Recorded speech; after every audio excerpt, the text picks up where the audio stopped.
at 6:04. Give me 1 second, Hannah, I'm sorry. Absolutely. I'm slow on the record. No, we're There you go.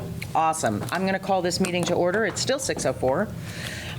We do have a quorum of 7. Unfortunately, Ryan is ill this evening and won't be joining us. I'm going to start the rounds here. Thank you. Meeting purpose, a report from the high school, negotiations and staffing update. Review the agenda. I am making one change just in the order of items under executive session. That's on your back page. First item we will enter executive session for is administrator contract. Second is labor relation agreements with employees. And third is the superintendent contract. That's to allow for invited guests for those first 2 items, and then exclusive just board for the third. In between each item of the executive session, we will come back out into public session and vote to re-enter. And when those motions are made, whoever makes them, please include the, not policy. Statute, thank you. That applies to why we're going in. At this time, do we have members of the public besides Elena? If not, I'm not going to make people sit through our preamble that we all could probably recite together. Okay? Nothing? No one's walking in?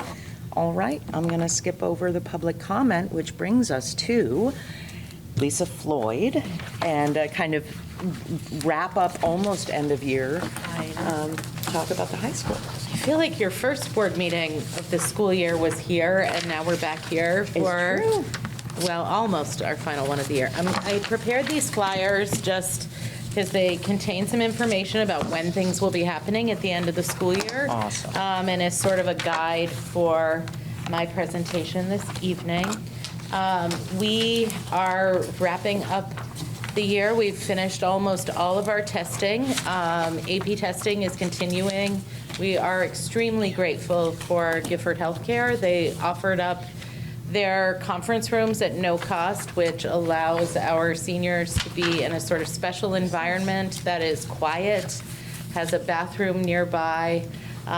It's just a really nice test environment. There are no bells at 55-minute intervals, so it allows them to really focus, and I am really pleased that they did that with us again this year without our electrical failure that necessitated it last year.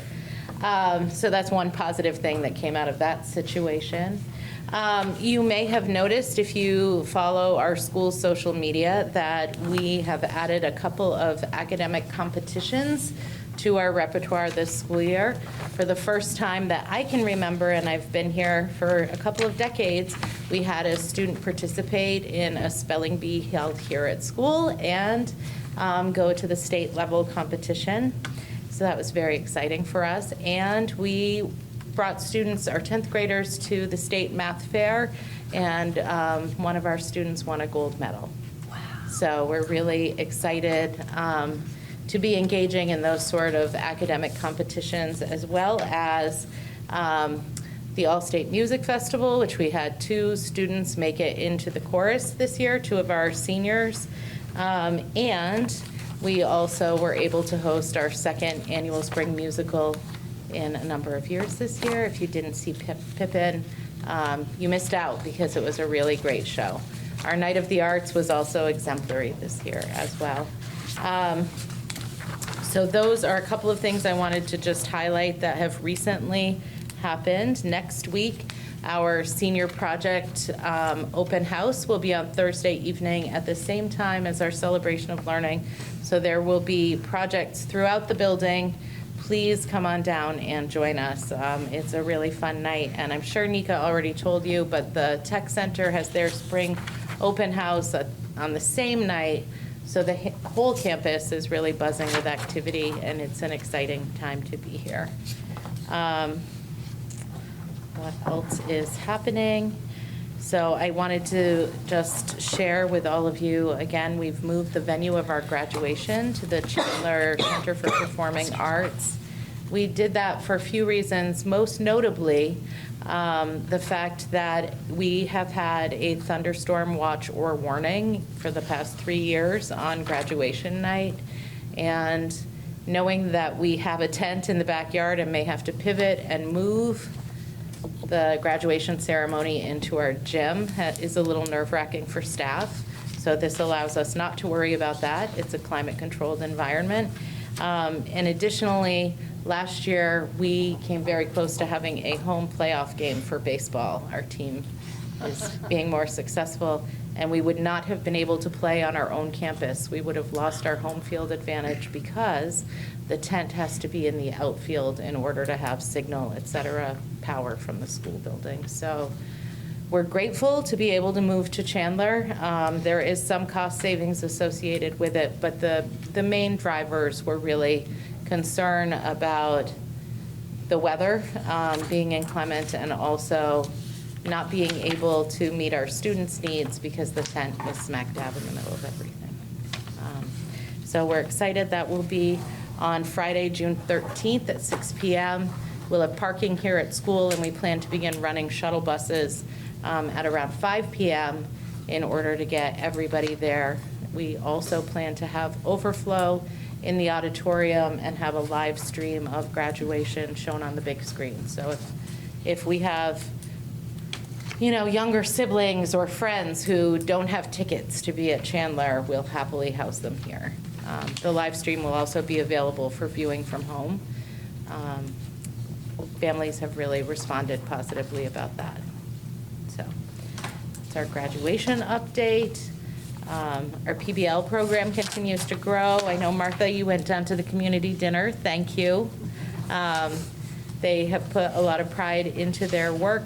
On Sunday, there will be a storytelling event that the Racial Justice PBL will be hosting. That will be at the White River Craft Center.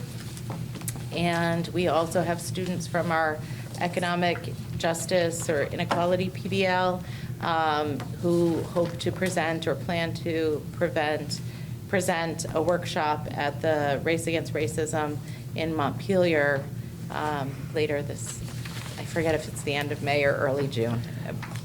Anyway, we have a lot of field trips happening all the time as well. So PBL program's growing. The Innovation Center is really busy this time of year too, with students creating a lot of incredible things. I hope you saw them at the Night of the Arts. They added a jewelry making class to their repertoire this year, which has been fabulous to see students design and create pieces that they only envisioned at the beginning of the year. And we just we hope to keep busy and wrap up the school year in a positive way, which I think we will do. So does anyone have questions for me? Where is the Innovation Center? The Innovation Center is right down this hallway.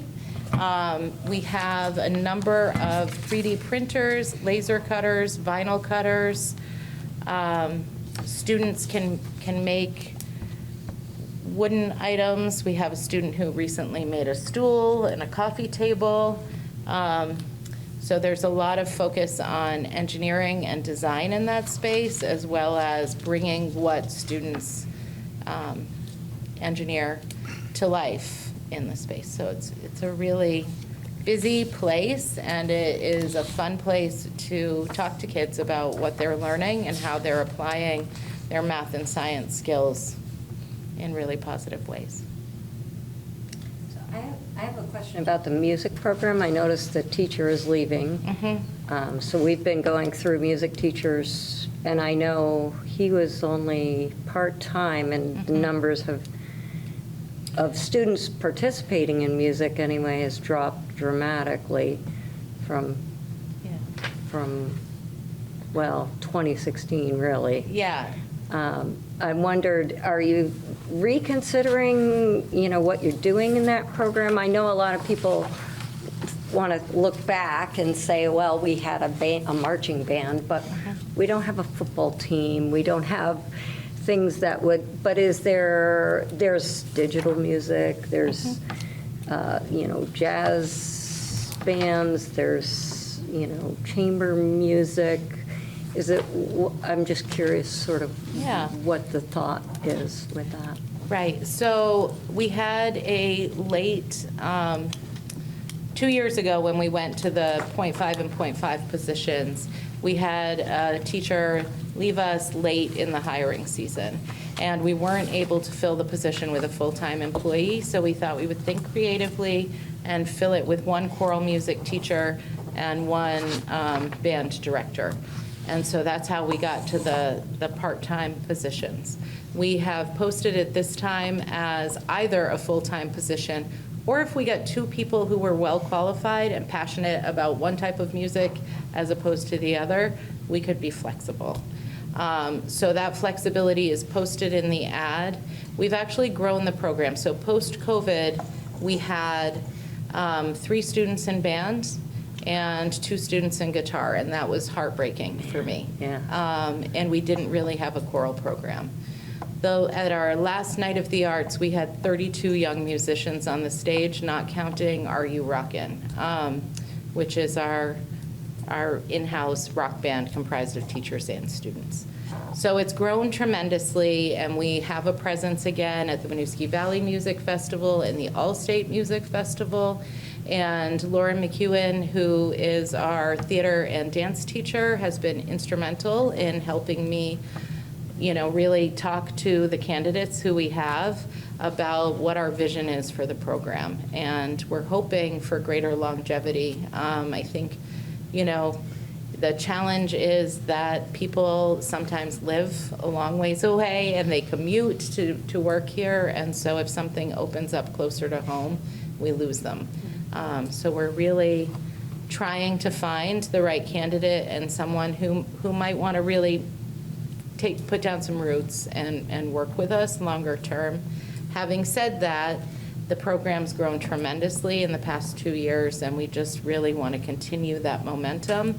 And so talking with Lauren, who we still have working with us, thankfully. Yes. About ways that we can do that and not make it necessarily so person dependent, right? So how do we build a community that expects to continue to build the programming here at school, regardless of who's leading the program. Yeah. So, The gal who was doing the chorus, is she leaving? yes, Ah, darn. I know. Okay. Yeah. she's been commuting from around Newport, New Hampshire. So, Yeah. yeah, Yeah. Darn. I know. I wish she would move. But that's not what's happening. So, yeah, we have a few candidates, which is nice. That's not where we were 2 years ago. So I really appreciate that. And we always include students on our hiring committee. We had one interview yesterday that our students were really excited about, and we have another one that we're looking forward to on Friday. So. Have you considered approaching the director for the Randolph Singers? I have not thought about that. He's Montpelier-based, and he could use more employment. Okay, who is that? Christopher Williams, Okay, very talented. thank you. Lisa, I have a couple of questions. Yeah. What I think is, I don't mean to bring things down, but I know that in previous years, we've heard, that we haven't heard this year, about behavioral issues and vandalism, and we haven't this year, which I hope is because it's not an issue or as much of an issue. I haven't heard anything about bathroom doors or And anything. these wood tables. Yeah, no, I was knocking gently You while were she was knocking talking, gently? yes. Okay. Oh, That yes, was- I should have So, okay. got it.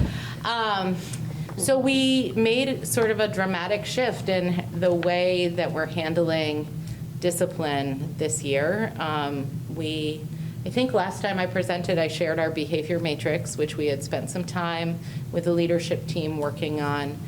Last year, we were so overwhelmed with behavior that at times it would take 2 weeks maybe to fully respond and work through a situation. I think our response time is under 24 hours in most situations this year.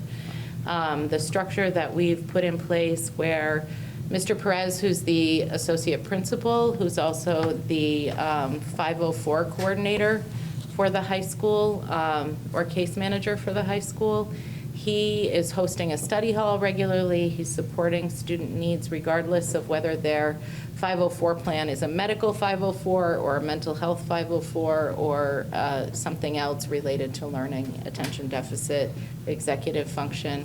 So he has times in his day where his office is absolutely full of students who are working in there, and he's providing a variety of supports for them. And we've also added the Dean of Students role because last year's 504 coordinator left, so we rolled that into the associate principal role. And we moved Colin Andrasik, who over the past 7 years had been doing more and more of a Dean of Students role, into that discipline role. And what I love about it is that he has a therapeutic background. So he's really focused on behavior and how we help shift and change behavior. Twice a week, generally, he hosts community service hours for students. And our goal is that by helping them to feel a sense of belonging and stewardship for our building, we're reducing the amount of vandalism. And we have seen that thus far. So that's really positive. That's why you're not hearing more about it. And the other piece is just the level of consistency. I would say our most common infraction is cell phone usage. Kids are really addicted to cell phones. And we're really dedicated to taking them, and getting them put back in backpacks and saying, you only get a certain amount of time to be in school and be a student, and we expect that when you're here and you're in class, that's what you're doing. And we will absolutely get a message to you if your parent calls the main office. And you can absolutely come down and ask to use the phone if you have an emergency. But an emergency is not, I forgot to ask you this morning, and I want to go to the park after school. So we've been doing a lot of work on that, and I think that the level of consistency and follow-through and really clear communication has helped us get things back where we, more like the way we need school to be. So that's not saying there aren't blips, but we definitely are noticing, we're noticing the benefits of our work. And I would say another benefit of that work is I have had more time this school year to be in classrooms, observing teachers, giving feedback than in any year since I've been in this role, and that feels really, really good. That's fantastic. Yeah. So Hannah, I'd like to look in the camera and just say, look, I think this is a great opportunity to congratulate the faculty and the staff and everybody and the students involved here, because I think what Lisa's just described to you is she's talking about being proactive, she's talking about being consistent, and she's talking about the follow-through. And that's everybody who's been involved in that, wanting to make the environment here a more pleasant learning environment. And it's a big shout out to all of RU for the work that they've done with that. And also your presence. I mean, just on a personal note, I saw you at a softball game, and it was a middle school softball game. And, not a lot of crowd there, but as a parent, that really stood out to me. And, Night of the Arts and Pippin and Night of the Arts, of course, I expected to see you there. But there was something about just glancing over and seeing the principal at a middle school softball game I thought was so cool. And that's kind of what you were saying about being able to be in classrooms, just your presence. Yeah, well, and it's noticed. fabulous to be able to talk to kids about those games. I mean, what Hannah's not saying is our kids were down 12-0. And there have been times, and there are times, when that demoralizes a whole team and they fall apart. And we've been working really hard for the past few years on resilience in the classroom and in athletics. And it felt like one girl got a hit, and then suddenly they believed they could do it, and then they won 15-14. Whoa. Very exciting. It was an amazing game. I was like, I picked the right one this year. Yeah. So, thank you. Thank you. All right. I have another comment in line of Okay. that. I was at Pippin, but I really thought it would be appropriate for the school board to be invited to some of those kinds of events with a memo kind of thing alerting us to those kinds of things. Not that it wasn't there in other places in the public, but I think that that is something that should be encouraged with a quick memo saying this is happening tonight, kind of something. Well, we all get the newsletters from all of the school, and I do, not that I'd be opposed to that, but I also think it's partially our responsibility to seek those opportunities out. But because you're right, we should be there.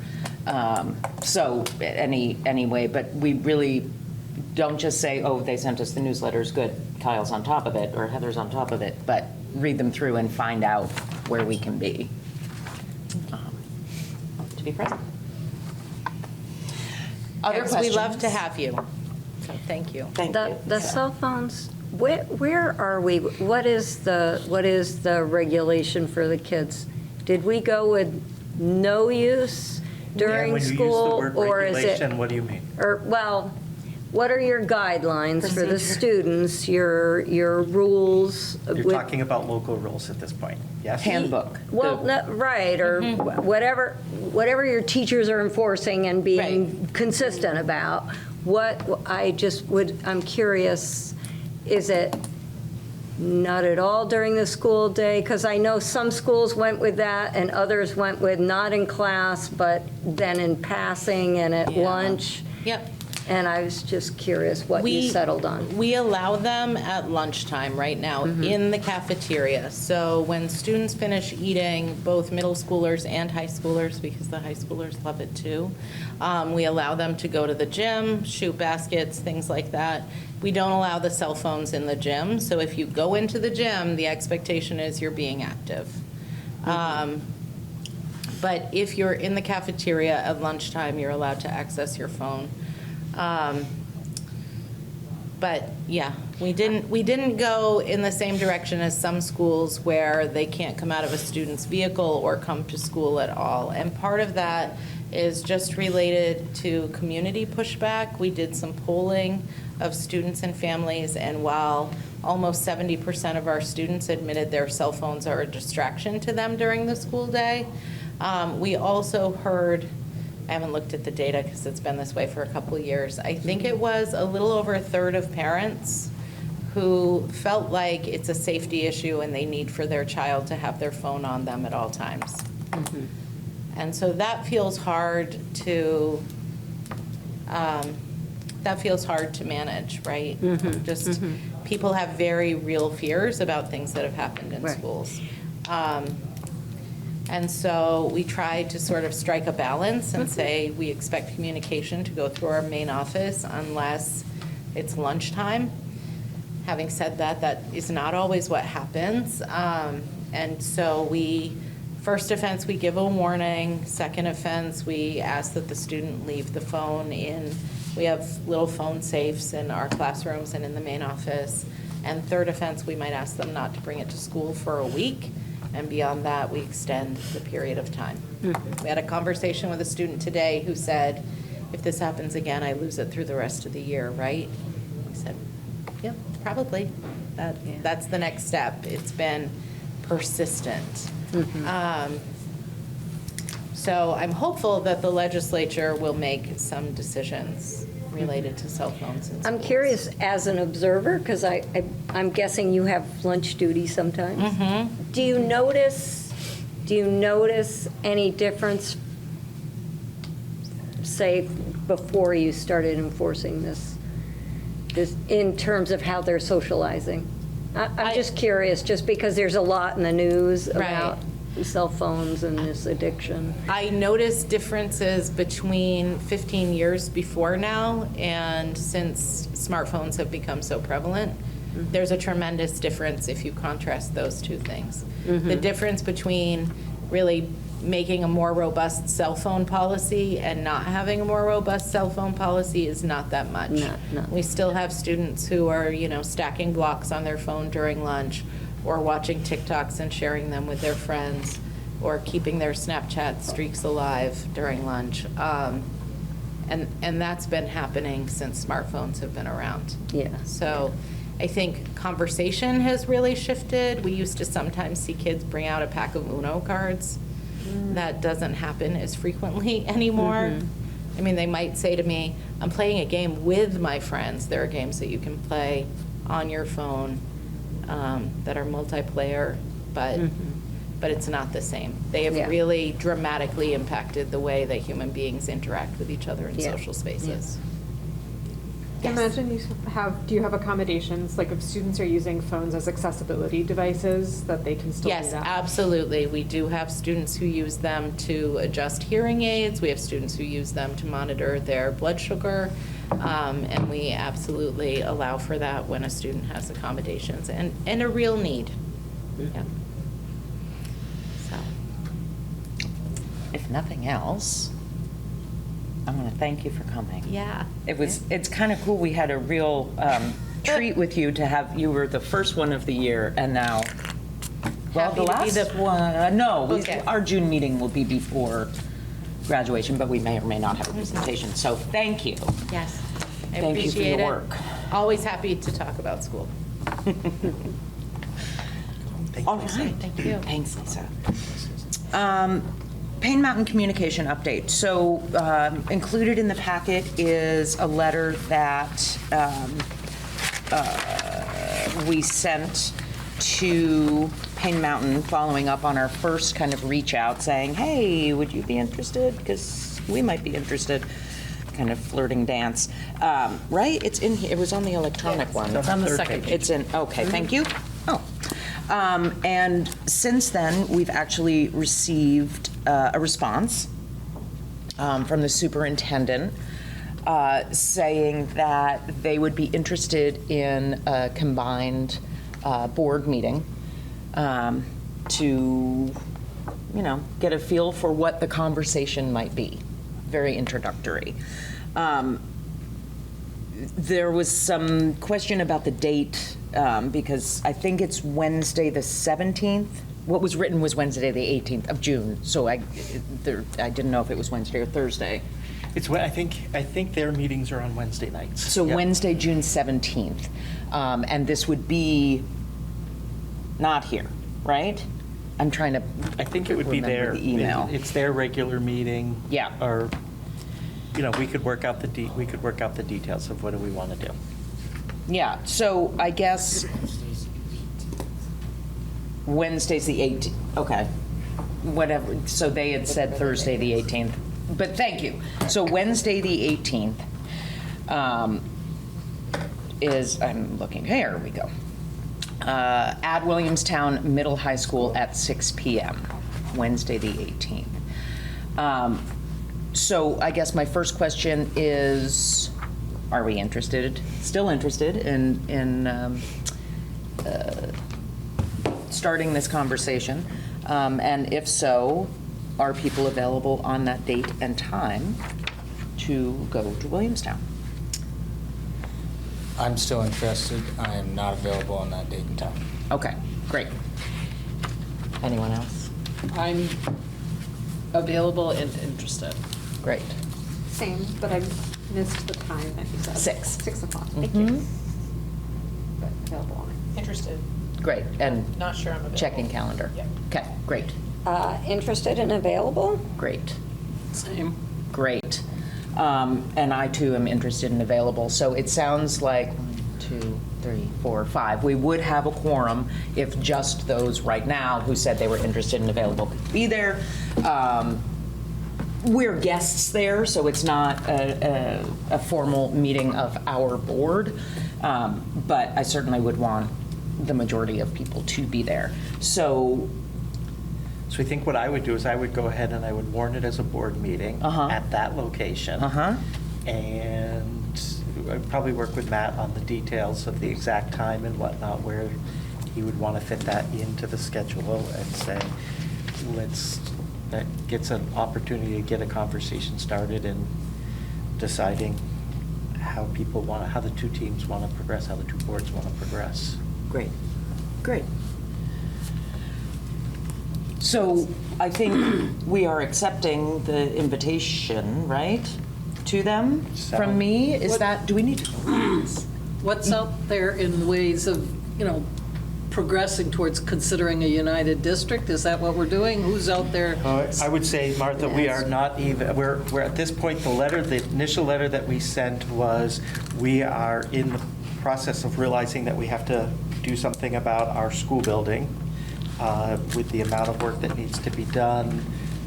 The high school, we had the architect, the people who did the feasibility study come in, and I think for all practical purposes, they talked about the feasibility would be starting fresh, right? That yes, you could retrofit and redo things, but you're always going to have an old building that's going to have challenges. And some of our challenges are really significant challenges. So we know that we're in a spot where we have to be thinking about where are we going with that.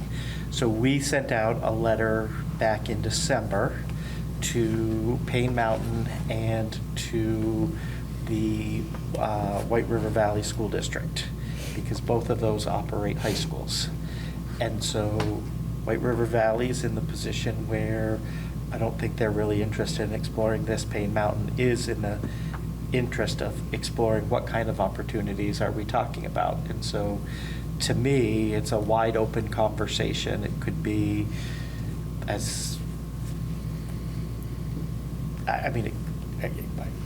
what you're talking about is one end of the extreme of joining together. There's about a bazillion different kinds of iterations of things that we possibly could do together. There's no specific proposal that's been put on the table by either district. This is more, we know we're in this position, we know you're in this position, let's brainstorm. Comment further on that. What kinds of needs does their building have? Is it in the same boat? Well, they're not the worst in the state, because that's us. Yeah, so I think that's part of what we need to learn.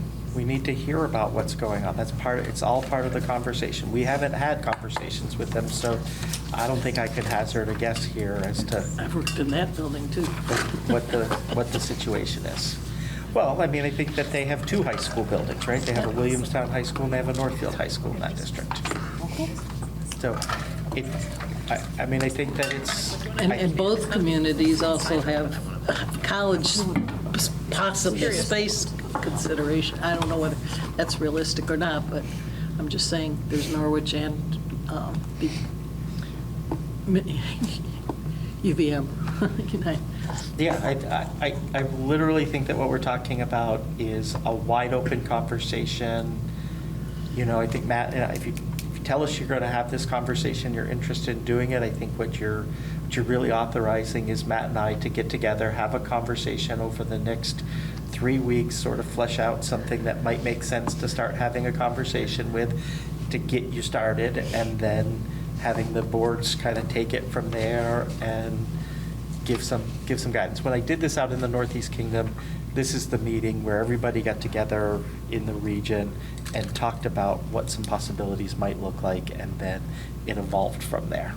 Which might even mean just picking the brains of people who aren't the 8 of us, which can open things up that could be anything, could be like this and could be like this, and it's just the beginning. Now, in terms of a vote, I do just want to say that previously you had already authorized Michael and I to be kind of the communicators here, so I don't think we need another vote.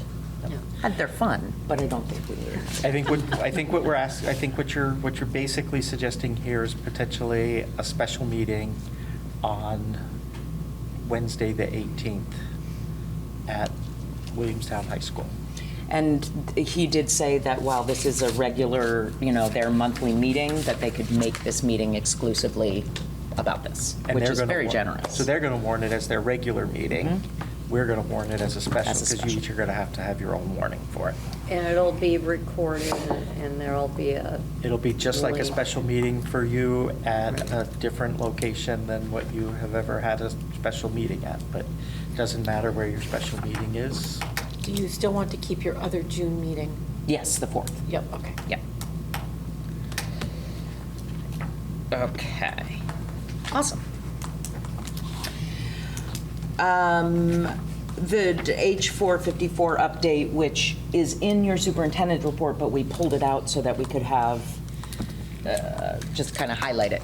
Yeah, I have a few sections of it to highlight, and I think that you all as board members received this like 18-page document from the VSBA, right, as an email.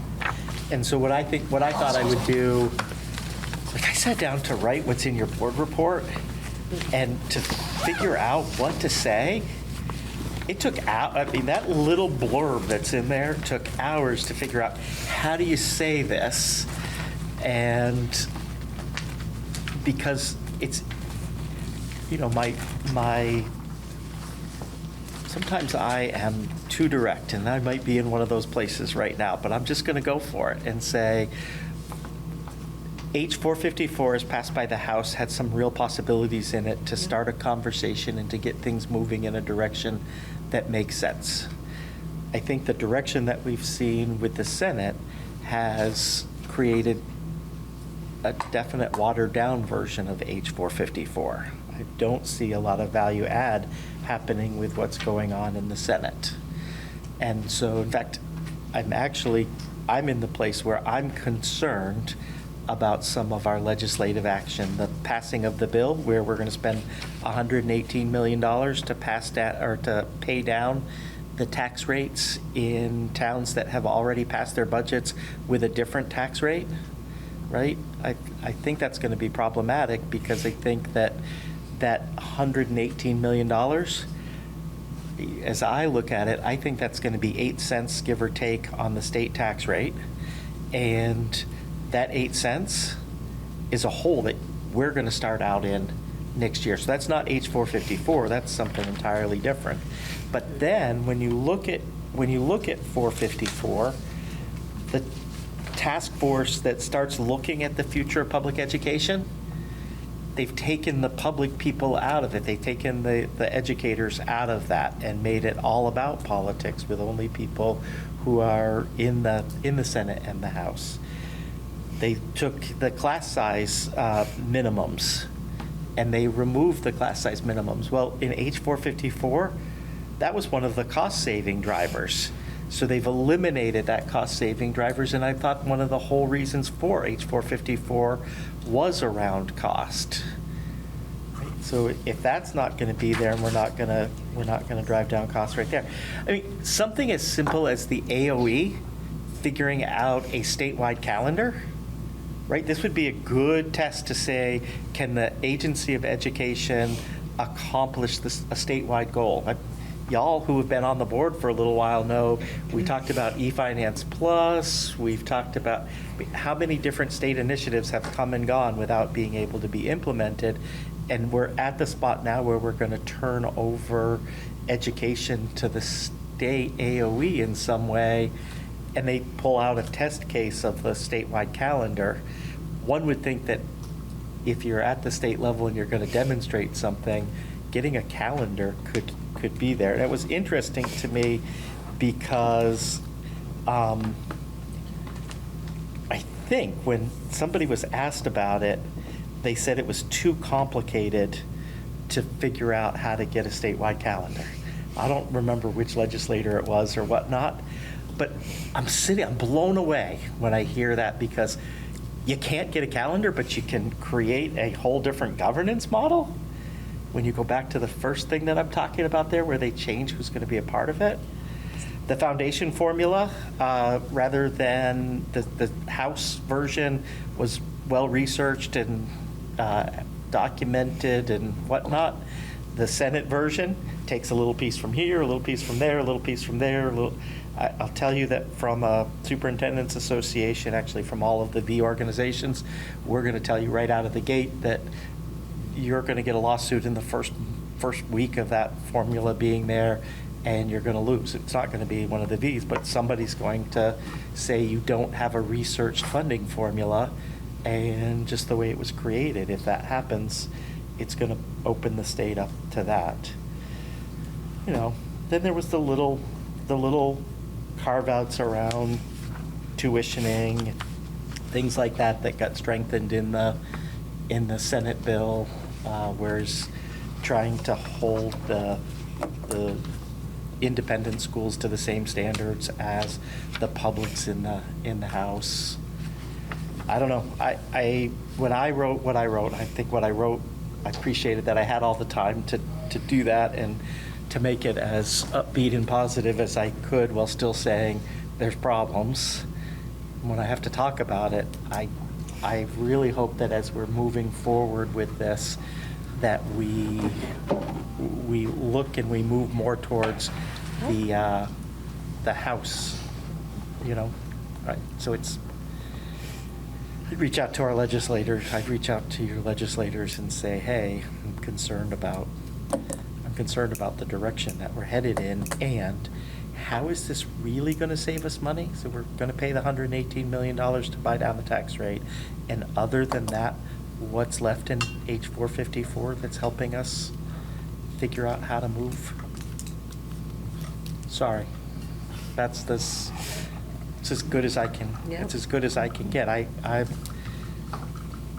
There's been dramatic change. I could get behind H454 because H454 started to look at what is a vision of education in Vermont going to look like with stakeholders that represent Vermont. And now I think what we're looking at is what's the future of Vermont education going to look like from the legislative standpoint.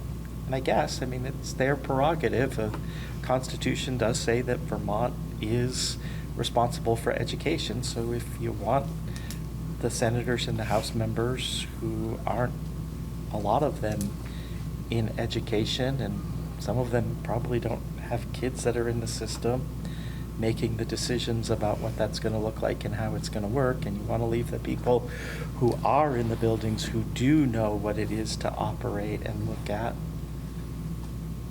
then I guess the Senate version's strong. Good.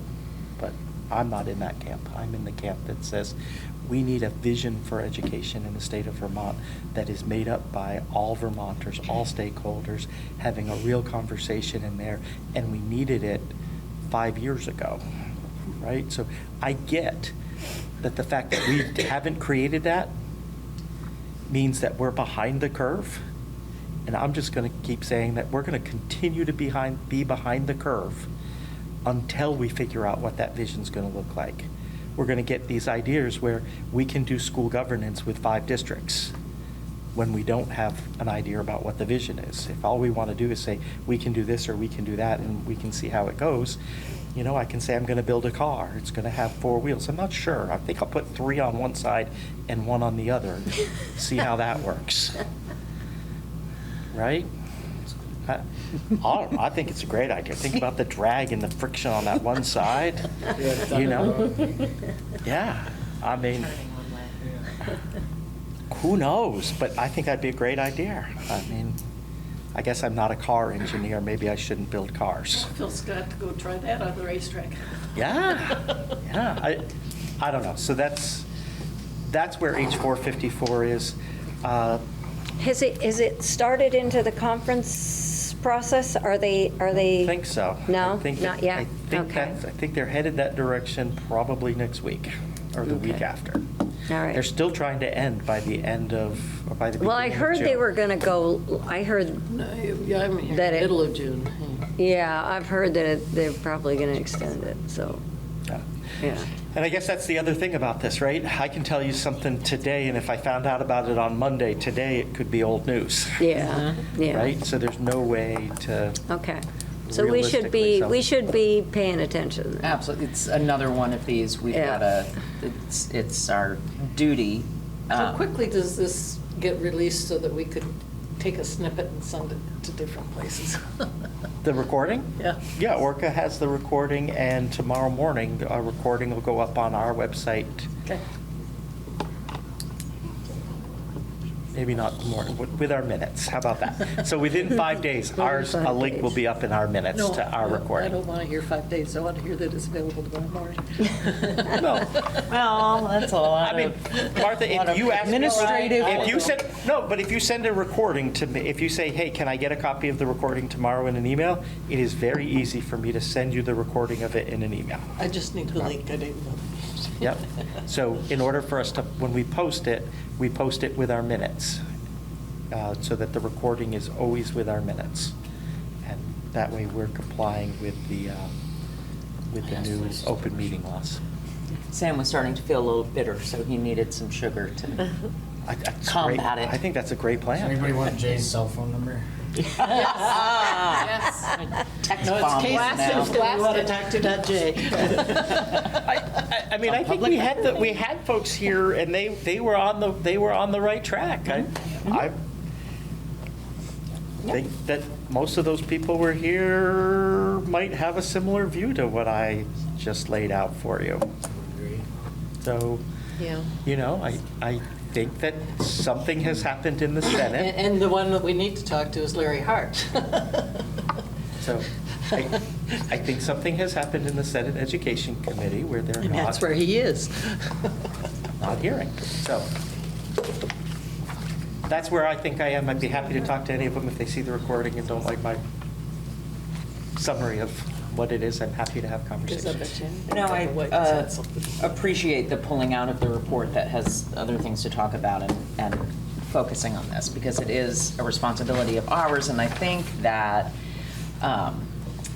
in the advocacy part, we've talked about as a board, should we have a committee that's really focused on that to help drive us? Oh, is that political?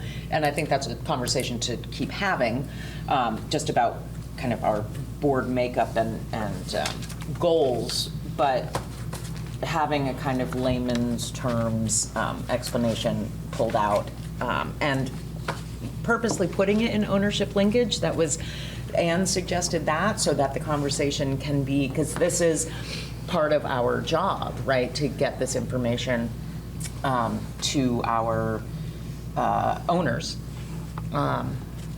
and be available for the conversation around it. So, thank you, and thank you.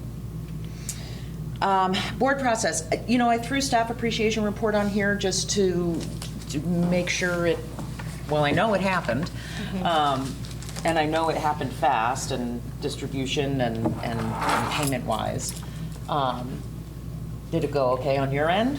Oh, it went off without a hitch. Quick turnaround, that was a quick turnaround It was for you a guys. Very quick turnaround, and the central office staff was incredibly supportive and helpful, and we got them numbers, I think, on Thursday, and they had checks cut on Friday. It's incredible. So, and our businesses were excited to do, at least the ones I spoke with, they were excited to participate, so it was really nice, really. It was fast turnaround, so like maybe next year we should think about it, like maybe in March, the March meeting. Where it actually sits on the annual agenda? Yeah. That would be my fault. Just when it would be less It was 1 sweaty month and let left. it end. Yeah. You think I'm gonna do it any faster next year? I don't, Sam, but now I know, so. Well, thank you both. That was a really big ask, and They thank did a great Kyle. job. They did, I mean, they pulled it off, and they did Yeah. a great job. And, yep, big shout out to the folks in the business office. But really, these guys did the hard work. Yeah, and we had And- 2 businesses that didn't participate. One because their owner was out of the country for the 2 weeks while we were scrambling to put it together, and the other because they did not actually have enough cards to provide us. So they said, please ask us next year. Wow. So. Those are both good excuses. Yes, yeah, so it was essentially, everyone was very willing, and Great. Nice. Well, thank you. You saw in last Friday's update that I mentioned the appreciation and the whatnot. That generated several people asking me to thank the board for doing that and putting that together. So thank you. Nice. I appreciate that, and they appreciated you for that token of appreciation, so. Aren't we just a Hallmark Precious Moments doll right now? Oh, boy. No, that's really great. That was a big push and a team effort, and all to show our appreciation to the staff, which is very deserved Absolutely. of appreciation. Spring community letter.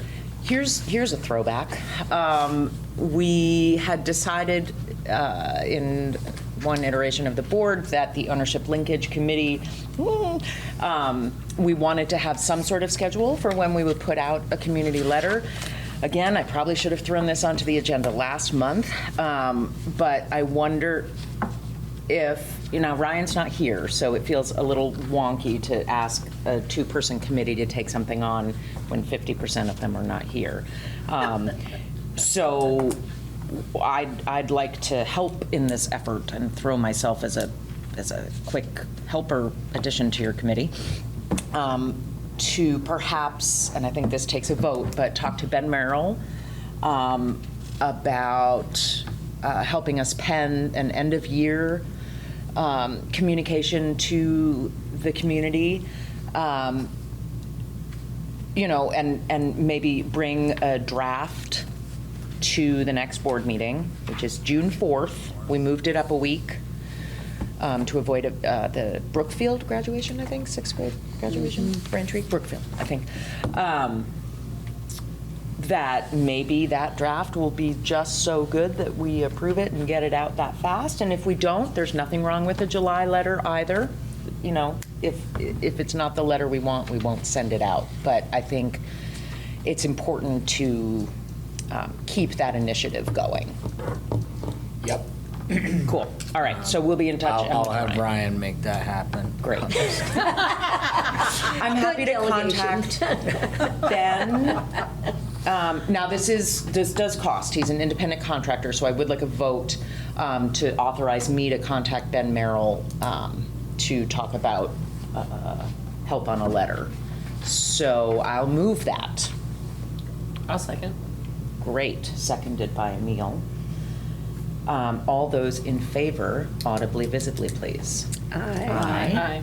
Opposed? Nay. Thank you. Abstentions? Do you want to discuss further? I skipped that step. My comment would just be that I think that we are capable of writing our own letter. Okay. But- Because I skipped that step and then we had the vote. It's okay. We need Rachel on this committee. Rachel needs to be in charge. I think that's ultimately what we're aware of. Okay. But I appreciate your vote and your comment, and I'm sorry to skip over further discussion, but based on the votes, it does pass unanimously. So I'm going to go ahead and reach out. Okay. Thank you. Board Education, Module 6. We don't have to have a big, long conversation about it. I think the bigger conversation is talking about follow-up plans in terms of a June, July kind of training slash, what is it called, retreat slash longer meeting.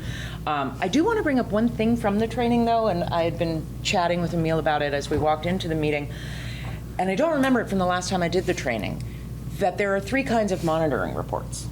Internal, which is Michael, external, which is a third party, The auditor. and direct, which is us. And the example given of a policy that might be a direct monitoring report was communication with the board. And that just really struck me. I'm not necessarily proposing that we do that. I just, we do have a schedule of when we look at certain policies, but the chart that she used, it said how often we do it. Some were quarterly, some were annually. What kind of monitoring report? Most were internal, but not all. So I guess that I just want to throw out, that's what kind of jumped out at me, and something we might discuss further at some point. I'm not I'm not caught up here, but I did go to the training for the whole day on Sunday a week ago with pneumonia.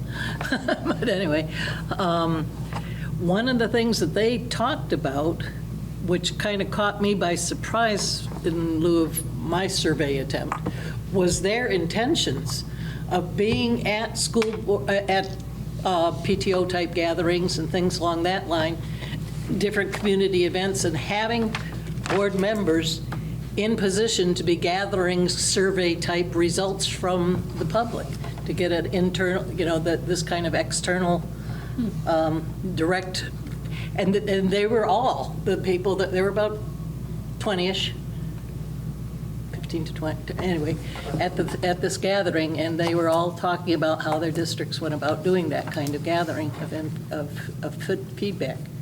So, Yeah, I think that probably I was not at the training, but Martha, I would guess that the difference was that the board created that training, or that survey. Yes, and the board did create it. as opposed Authorized to that, one it wasn't person. an individual. And I would heartily endorse that. Yeah, right? So I think that that's what I was trying to say back when you were wanting to do this. And the reason that I wouldn't distribute a survey for an individual is because the individual doesn't represent the board. And once I distribute an individual survey for an individual person, I'm piercing the limited public forum, and I would have to distribute surveys for any person that wanted me to do that, or any other entity. So if the board decided that it wanted to put together a survey like what they're describing, or different opportunities, the board should have at that and decide that it wants to do that.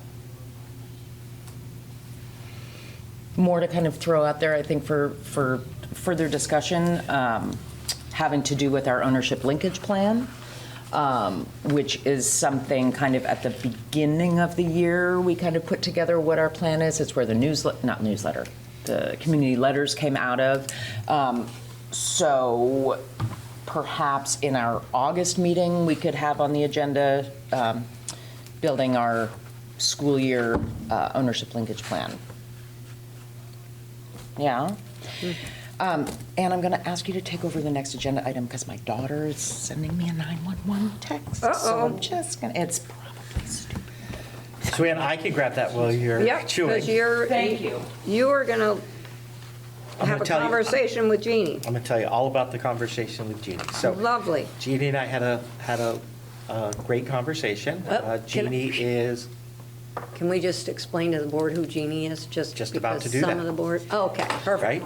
Jeannie is a former superintendent and a policy governance kind of guru. She's implemented it in 2 different districts. She is trained to be a trainer, and is a person that we already have a contract with. So in my contract, there's a section for professional development, and I've contracted with Jeannie to help me with policy governance related pieces, and haven't used a whole lot of that.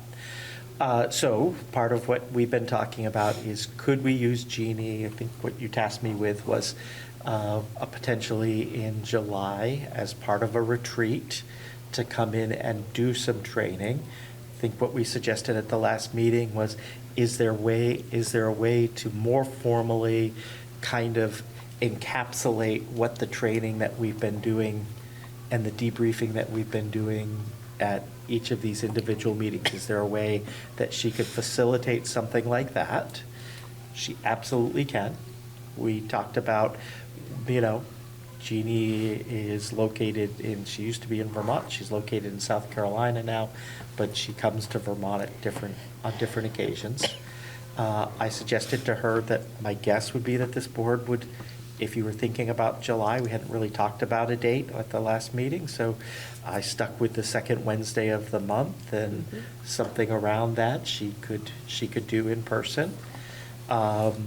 We're going to be past the point that the contract that I have with her is up, so there are some costs. They would be relatively small, and compared to our overall budget, for sure. She and I talked about some different areas, particularly around reporting, and which was fitting given the module 6. And so I think that talking about you're going to, you've been working on the ends and refining the ends. That would be another thing that she could spend part of that day with us doing, if that was helpful. Or if there were things in particular that you were looking at, like she suggested she could pull together scenarios of policy governance and work in, how does that look like? So debriefing, some scenarios, maybe working on the ends if you were looking for an all-day thing. If you were looking for a half-day thing, maybe skipping out the ends, sort of trying to figure out what kind of training and support precisely are you looking for. But for me, I've confirmed that she would be available. Okay. It sounds like she would do a whole day with us? Is that what you're saying? If we wanted her to do a whole day with us, she would do a whole day with She would us. do a whole day with us? Wow. Okay. So it depends, I think, on what you want to accomplish. what- I think like right, what the I board think if you're wants. thinking about a whole day, because I know that at the last meeting you talked about the ends. You talked about if you were going to have a whole day, you didn't want a whole day of just training about policy governance. And so would it be helpful to have somebody, she's familiar with our project of a graduate work, she's familiar with Vermont, would it be helpful to have an ends expert kind of working Help with us. you on the second part of the day? If you wanted just a partial day with her, we could do that too. So, All right. Well, I know what I would like, but I don't know what the rest of the board would like. I would love to have her help us. We've got some ends pretty close to being ready, but as people probably noticed as they were doing the ends module, they're not written as ends currently, if we're going to follow the policy governance way of doing things.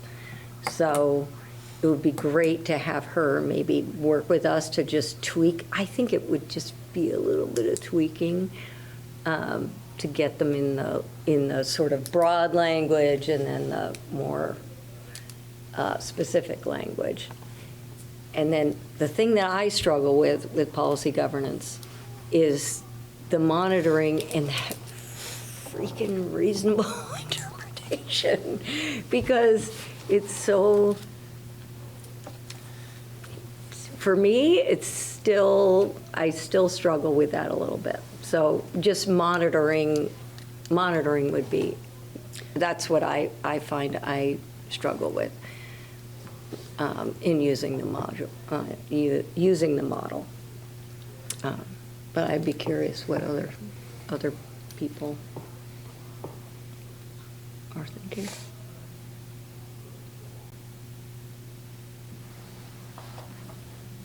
What about the reasonable interpretation? Is it just that it's like subjective or? Well, how do you get it not to be, because there's that part where it's not how you would interpret it, but you're looking at, is it reasonable? But in judging whether it's reasonable, I find that I kind of go, do I find that reasonable? Would I? You know what I mean? So then it's like, but that's me judging it from my perspective. So anyway, it's kind of that part. so when That I I look struggle at, with. I'm sorry. Anyway, When I look at, when I hear what Anne's saying, right? If you're looking at it the lens and is it a reasonable interpretation of the superintendent, but not what you're looking for, right? I think the piece of the policy governance that's happening here in Orange Southwest, and I am not a policy governance guru, maybe I'll get there. I think the piece that I'm looking at that's potentially missing is you come in, you're going to do it in just a few minutes, right? You're going to look at my monitoring report, and maybe it has everything in it that you want, and it's beautiful, and it's great, and it's awesome, and, I am a guru in policy governance. Or maybe you look at it and you say it's reasonable, so we have to accept it, and then you just stop. There's this other step that lets you go in and tweak what's going on. And I think that's part, like, again, I'm telling you, I'm new and I'm trying to figure out exactly what this looks like. It might be that some of the monitoring pieces that you're doing, like Jeannie helped me put together monitoring reports that went from, oh gosh, those first 3, those were painful, right? You guys lived through it with me and were gracious and whatnot. And it's gotten a lot less painful since I found a template that actually works and helps my style. You have the monitoring that you do of your own selves, and I think there's a piece that could fit in there, and I think that dovetails with that reasonable, and are you getting what you want with policy governance?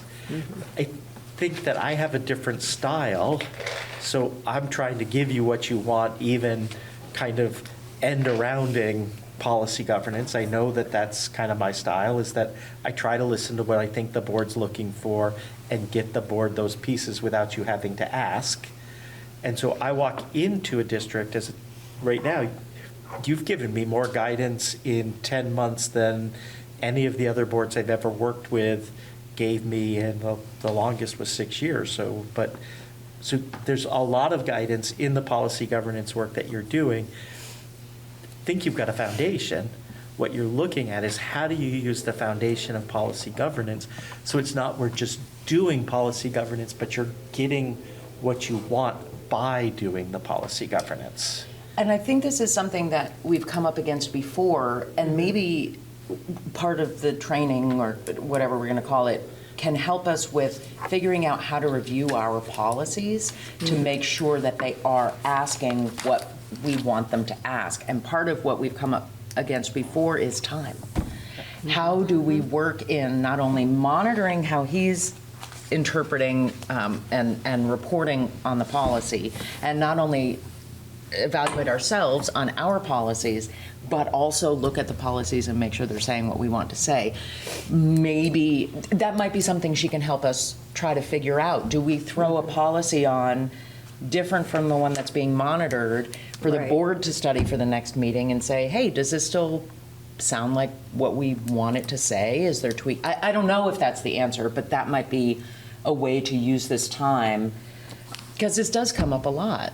We're monitoring them, and that's great. That's part of our job. But actually looking at the policies that have been around for a long time, we only look at them. Well, no, I'll admit, I only look at them monthly when they're being monitored. So I don't know. Yeah. Thought ended.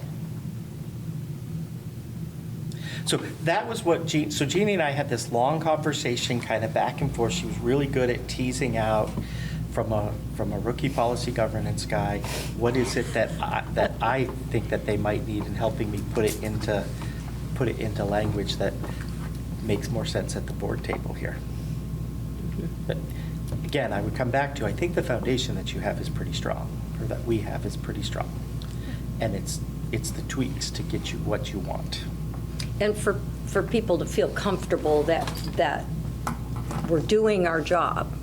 Yeah. Because I think sometimes that's been some of the concern is are we doing our job?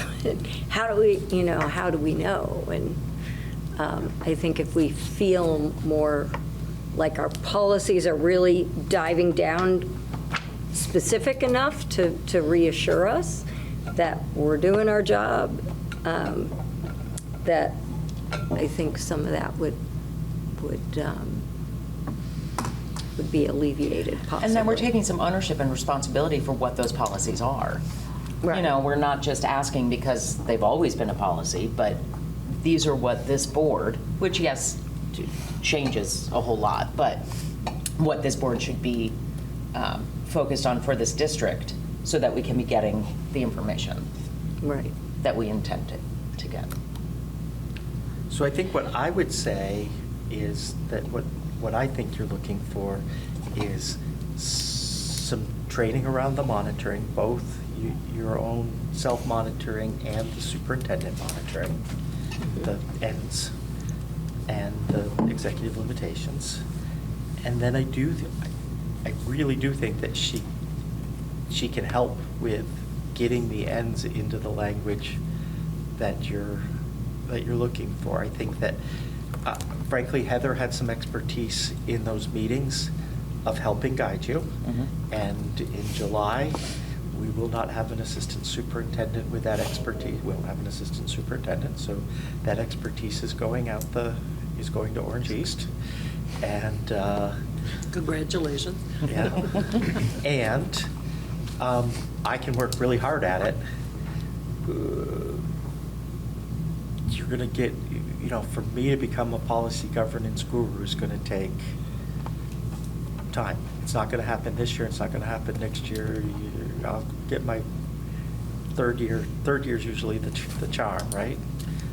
So, I think that's what you're looking at. So having her do some of that work so that it fits into the model that you want it to, that makes a lot of sense to me.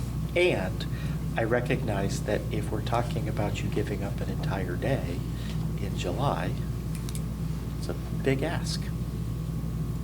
So that's what you all have to think about.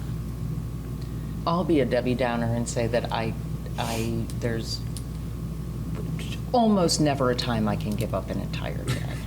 I can say. If we were saying like a 4-hour thing, that feels like half a day. It feels doable for me. I'm talking selfishly because I just want to throw something out there.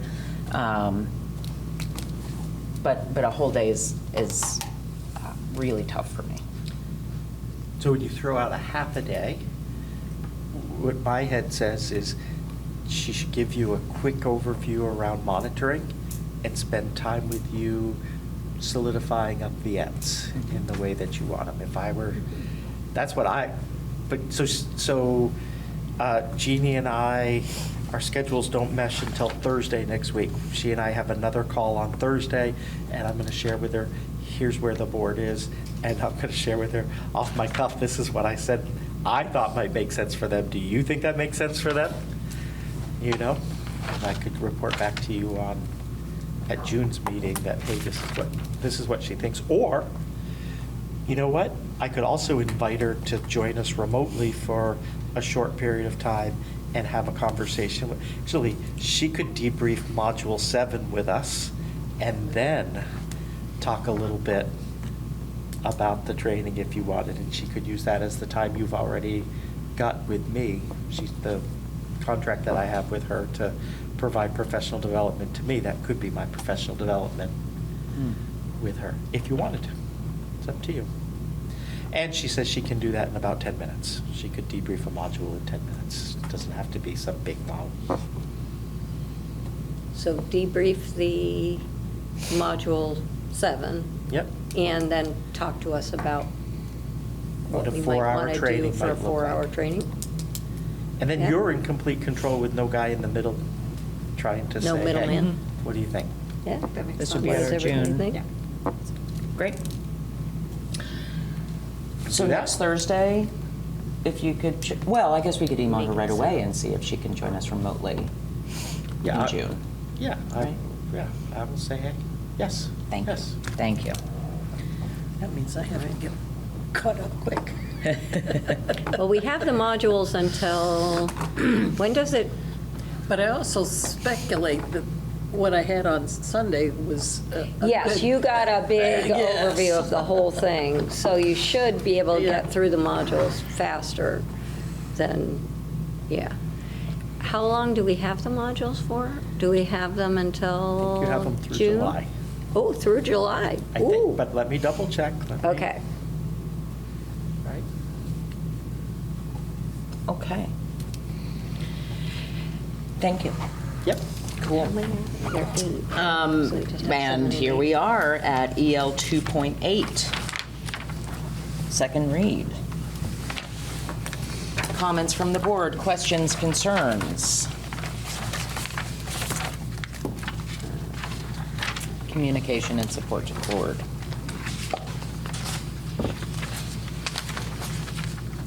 reasonable interpretation. This is our second read, so Yeah. rationale, evidence.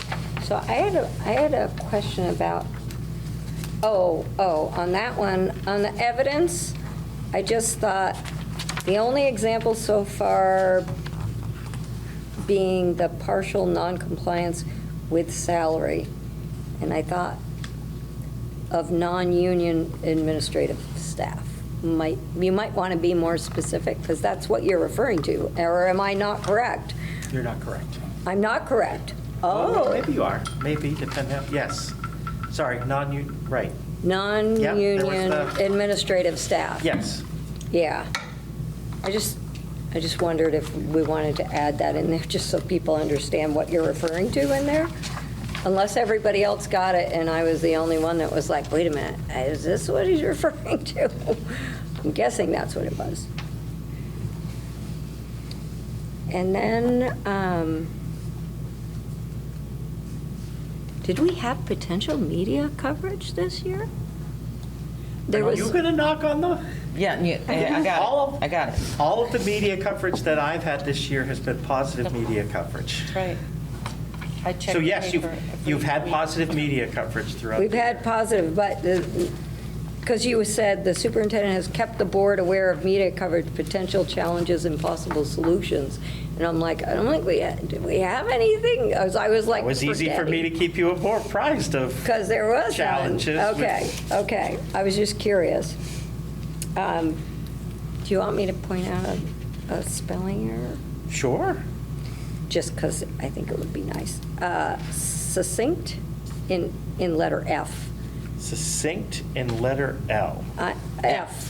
I'm Sorry. assuming that's what you meant to write. Clear, succinct, relevant information. Oh, in the first box, gotcha. In the first box there, yeah, under evidence. I'm in the evidence section. Okay. That's just us. Generally not a detailed person for that kind of thing, but that one I jumped need- out at me, and I want my superintendent to have it, because this will go on, it's public record, so I want to make sure. Your superintendent's very public about his nonverbal learning disability that sits there, and he will appreciate the support of people, and the fact that you understood what he was trying to say. Oh, yeah. is- I just want you to I'm have happy it. with that, and I'm happy to fix it when it's there and brought to my attention. Chat did not catch that for me. Really? Of course, I probably didn't put that was 4 words, so I probably didn't put that through chat. I'll learn. So I'll entertain a motion to accept this monitoring report with the one spelling correction and the addition of the words non-union administrative staff in evidence B. So moved? Thank you. Do I have a second? Second. Sam seconds. Further discussion?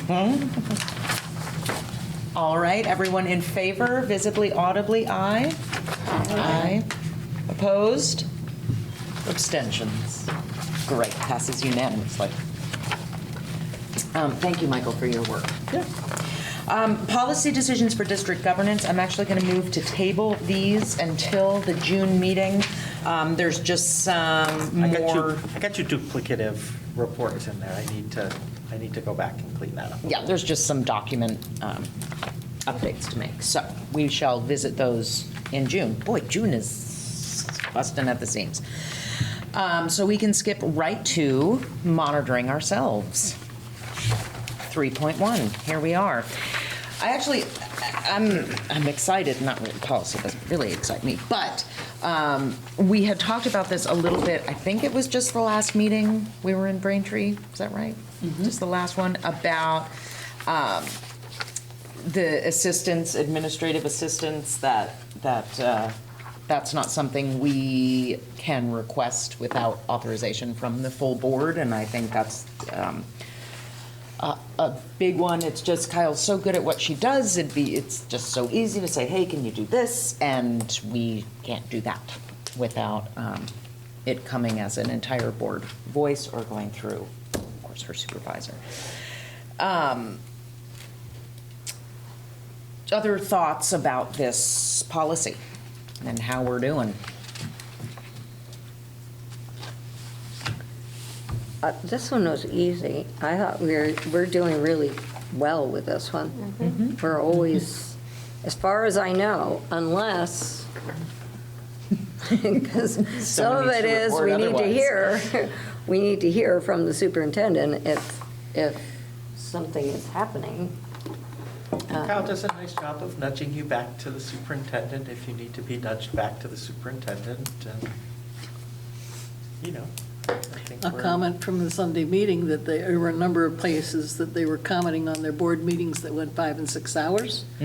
And so I'm just saying, I've never seen anything like that in Randolph, so, and that was one of the places where they were commenting on how they should immediately detect that there was problems within the board that should be averted so that they don't go that long. So we don't have those, and that's a good scenario. We have, Martha, we have We have, You've missed some good unfortunately. ones. But quite a few. I do, I mean, I think, I like that you haven't experienced one yet and you don't, haven't had the pleasure. I think that partially has to do with people coming prepared, which is another one of our policies, which I think is pretty darn great. Because that helps things move forward. I know that sometimes I'm a little too, let's go. Case in point tonight, and I'm happy when people do slow it down a little, but I think we do really well with trying to be kind of one voice and not giving instructions individually. It's hard, it's really hard, but I think we also do a really good job of reminding ourselves and others, especially hard in a small town. But as long as we keep reminding each other, we're sticking with policy. Doing good. Yay, check plus.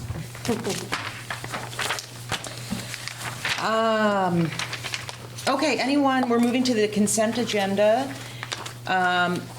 Do you want to talk about the calendar at all? This is not something, this is operational, so it's not something that the board would say, hey, I don't like where this, in-service day is, so please take another look at that. That's not our purview. It is, however, something we do need to approve. So unless, Michael, there's something that you really are, aching to talk to us about.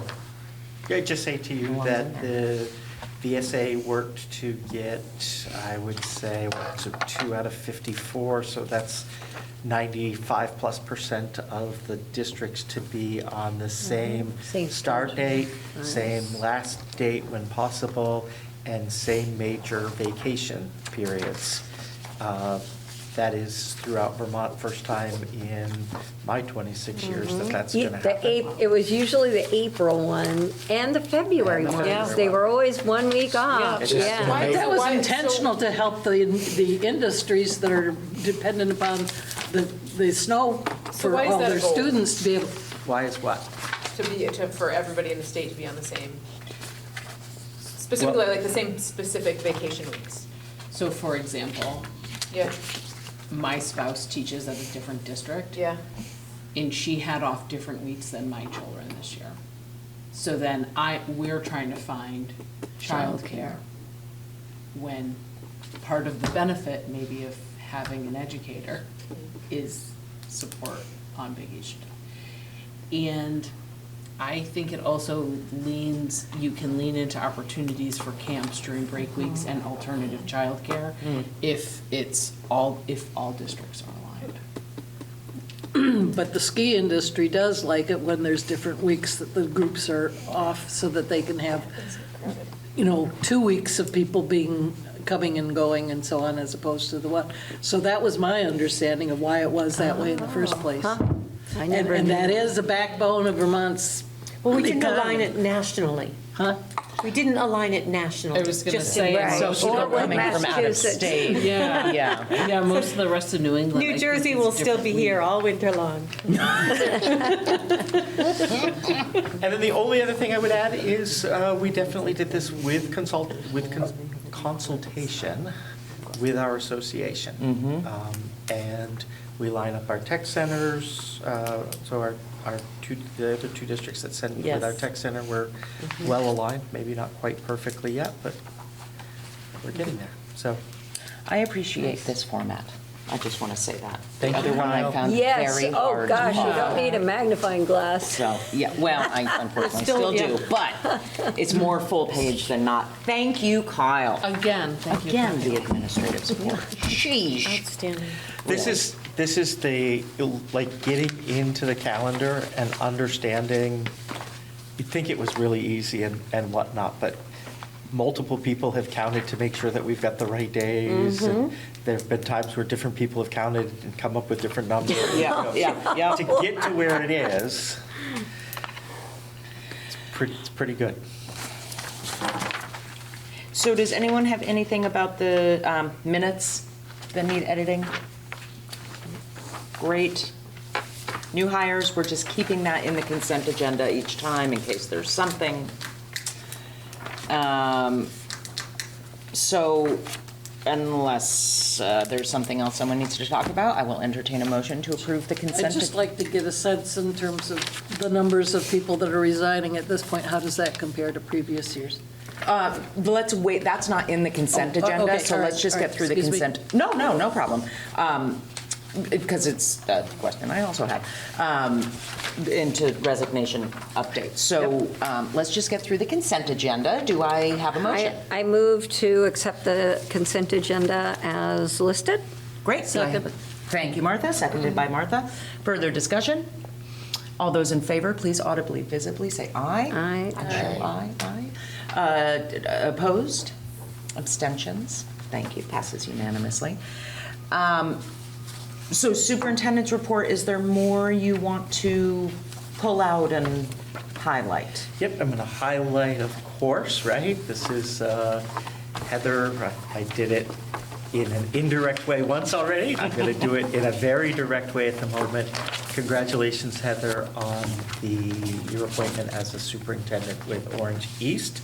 You're for sure going to be missed here. You've had a lot, and I've appreciated everything that you've done to not only help me feel welcome, but to help us be successful. So, not the least of which we could talk about late liquidation, which is still going on, and Heather figuring out how to capture that grant funds in an impossible grant situation that is, for the people out there that don't understand, Heather's role in just late liquidation is going to capture more than $400,000 worth of money for the Orange Southwest School District. That when we talk about the financials is going to be important for you to hear. So, And you have all those skills so that you can make sure that you capture it for us next year, right? no, I'm hiring a director of curriculum and student achievement because the job is too big for one person. And I think that people have to understand that given the complexities of grants alone, having somebody who has their eyes on that is really important. It's impressive that Heather not only was able to have her eyes on that, but she was able to pick up all of the immediate loose odds and ends that she worked on with Lane for the 2 years that she was with him and with me this year. I would say that Heather is really good at knowing, here are the pieces that Michael is picking up, and here's the pieces that Michael doesn't seem to be picking up. Should I pick this up? And communicating that in a way that is pretty seamless. And it's a dance, right? And I attribute the success that I'm having this year partially to the success that she has in doing that dance. We're not stepping on each other's toes. I think that you see that at the board meeting where we both kind of see, it's not like we're looking at each other, are you going to answer that, or am I going to, right? You see that she has an instinct that lets us get there. So I want to highlight that. I want to highlight that I'm in the process of hiring that director of curriculum and student achievement. You see in here, you've got the job description and all of those pieces. So we are stepping down from an assistant superintendent that will have an impact But I think you put that assistant superintendent in at a time where all of your principals were really, really new in their jobs. And so you needed somebody who was going to step up more. We've been talking as a leadership team about the kinds of things that not having an assistant superintendent is going to change for people. And so figuring out how we're going to pick that up. So I think that's an important piece to highlight out of here. I'd like to take the opportunity to thank you, Michael. Thank you for, and also thank you to the board. It has been an honor and a privilege to work with all of you over the past 4 years with the district. It is sad to leave. I am sad to go, but I'm excited also. And I think that the rebranding of and targeting of the responsibilities into this curriculum and student achievement position is exactly what the community is looking for from this role at this time.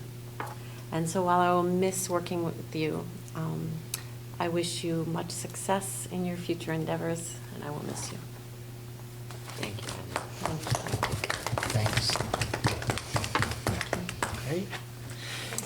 And then the only other thing that I would really pull out from my superintendent report is the RTCC enrollment. All right, so you see that our number of students who have been accepted in this, at the time of this report, was 102.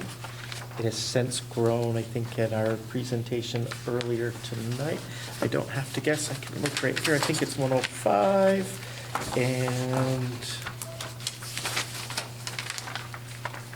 it is. And our 69 that have confirmed their acceptance is now up to 77. So, right, this is just us being transparent, that I would say that we are slightly down from where we are right this minute, but things continue to grow. If we brought in everyone that was accepted, our numbers would be higher next year than what they are this year.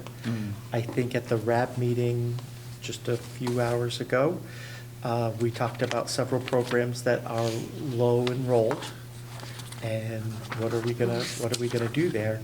Some of the thing that's exciting to me is, like our electrical program, the real numbers for it are 20 students accepted, and right now 15 have confirmed, which is really great. The other program, several of our programs have grown.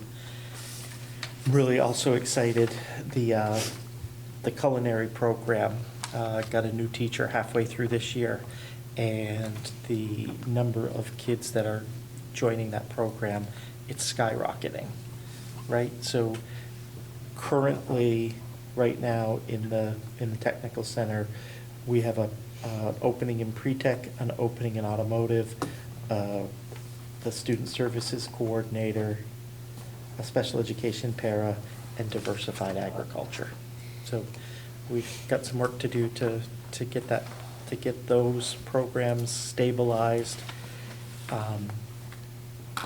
But I think the important piece is that we keep both you and the RAB up to date on here's what's happening number-wise. The other thing I think I'm going to do is I'm going to send you all, I don't think you all receive the RAB report that Nika put together. I'm going to send that out to all of you. Thank you. So that you can kind of see what the RAB talked about. And I think that's everything that I would want to talk about in my superintendent's report. This is also the section, you want me to talk about resignations here Yes, too? please, we'll move there. So with the resignations, Martha, the number of new hires that we're having to do for next year of professional staff, those are the contracts that are already back, it feels a lot lighter to me this year than it was last year. So there's a lot less. I'm seeing it on the hiring side, and just the number of people, remember, I didn't come in until July, so some of the hiring had already been done. The amount of hiring that needs to be done is already less than what I arrived to in July. Yeah, without a doubt. Okay. And the- 9 of the people on this list will not be replaced. They've gone to reductions, like such as the education teacher at the tech center, right? We've had that on pause, the dentistry teacher, that's on pause. And some of the things were agreed to be cut from the budget when we had to cut, like 5% off the budget. I handle the mentoring sheets every year for new teachers to be assigned mentors.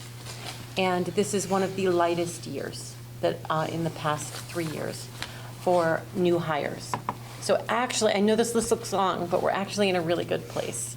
And before we move on from this list, I know no principals are here. There are some people who are on this list who've been with the district a very long time, who I think deserve a shout out, like Nora Skolnick has been with the district long enough that I believe she has taught children and grandchildren and great-grandchildren in her classroom. And so I'm sure if... Rebby Carlton. Rebby also. Carlton, I have her And starred Linda- as Linda well. Garrett. She's been the art teacher at Randolph Elementary School for as long as anyone can remember. Steve Foreman at the middle school, high school. He's been a teacher with the district for a very long time. Linda Garrett, also an elementary school teacher, leaving the same year as Nora. It's a big loss for the Randolph Elementary School. Linda Berthume, special educator, has been with the district for quite some time. Christina Schendel. Oh my Tina. gosh, Tina Tina Schendel. Scheindel. That is the #1 longest, right? Been with the district since she was a music teacher, right? Generations ago. Well, and I think it's worth noting that one of the names on the resignation retiree list is Todd Lewis, but you'll also Yep. see him under the new Right, hires I saw as the that. IT director, and that's someone that the board Yep. has contact with. Where is he? I don't know if he's here tonight, but he sure fixes things for us. Yep. And is this technologically, the so. same Jim Barry who was doing Yes. but he's doing something part-time? So he's doing long-term sub for us as an angel, right? And he and Damon Gilson are both long-term sub, Okay, one yeah. 3 days a week, one 2 days a week. In their retirement, they're helping us out with that. Right, They're doing a right. primo job. It's great. Great. Oh, and Mike Gray was... Yes. Is he coming over here from Chelsea? That name is very familiar. Yes, he was the science teacher when my kids were coming through. Yes, he is, because they spoke about that at the middle school orientation Is he thing taking, but last he's night. not taking a middle school, is he taking He's middle taking school? Steve Foreman's position in the middle school, yes. Oh, math. Science. Math and science. Wait, Steve? Steve's been doing science. He's most been doing recently. science too? Yeah. Mila had some right there. Oh, okay. Oh, wow. But to everyone, who's leaving the district, we wish them well in their retirement or in their new positions with other districts. Great. Thank you. Thank you for highlighting a few. Newsletters, everyone's receiving them, yes? Principal reports, that. Action items, boy, I was scribbling fast. Everyone, please, if you haven't already noted it, Wednesday, June 18th, 6 o'clock in Williamstown. Special board meeting shall be there. If there's anything you can do to clear your schedule, please do. Things coming up at RU, May 22nd, senior project, celebration of learning, RTCC. That's just a lot of action going on here if you can attend. Graduation, Friday, June 13th. So that's after our June meeting, so you'll get another reminder, is at the Chandler and also being live streamed. Michael, you're going to chat with Jeannie about remoting in next Thursday. You're also going to chat with... Next board The meeting. next Sorry, next board meeting. Yes, I got next I'm gonna have Thursday, the you having a conversation with her meeting. on Thursday, yeah. I mean, she can remote in, but we won't be there. Thank you. You're also going to chat with Matthew, of Payne Mountain, accepting their invitation, and you're going to send us the RAB report. And we're going to talk about a community We're gonna letter. talk with Ryan and Ben. You're gonna talk to Ben. Right. Got it. Okay, thank you. June 4th. It's a week earlier than our rhythm. Our next board Our meeting. next meeting, and that is at RES at 6 o'clock. We do have executive session, so, Hold up, I just have a quick Yeah. question about the warrants. Who would I direct the question about the warrant? Michael, and then he can direct elsewhere. Okay. I'd do that. Do you want to do that on the record? No, I don't think it's necessary on the record. It's just, Okay. Great. it's all signed stuff. I want to understand something. That's Great. I love it, Rachel. I go through every single one, and I'm going to see if it's one of the ones that I brought back to the people to say. Probably not. I don't look that closely. What it is here. I don't know. If you're looking, if it's catching your eye, I bet might have catch mine. Okay. Maybe. Now we're all really curious, but fine, just have a one-on-one. I'm kidding. So I will entertain a motion to move into executive session for what is listed as the third, but we moved it first. I will move that we move into executive session to discuss an administrator contract under Title I, Section 313A1. Do I have a second? I'll second. Thank you, Emile. All those in favor? Aye, visibly, audibly. Great, so we shall move into our first executive session at 7:46 PM. Go into executive session. Yep. Yeah. All right, so then you're coming back out. Great. Make sure you say the time. And Yes, we are back out of executive session at 7:47. I now we move into executive session at 7:47, inviting Michael Clark, Superintendent, under Title I, Section 313A1, I believe, Administrator Contract. I'll second. Great. All those in favor? Aye. Aye. So unanimously, let's go. Sorry. Okay. Have a great night. Great.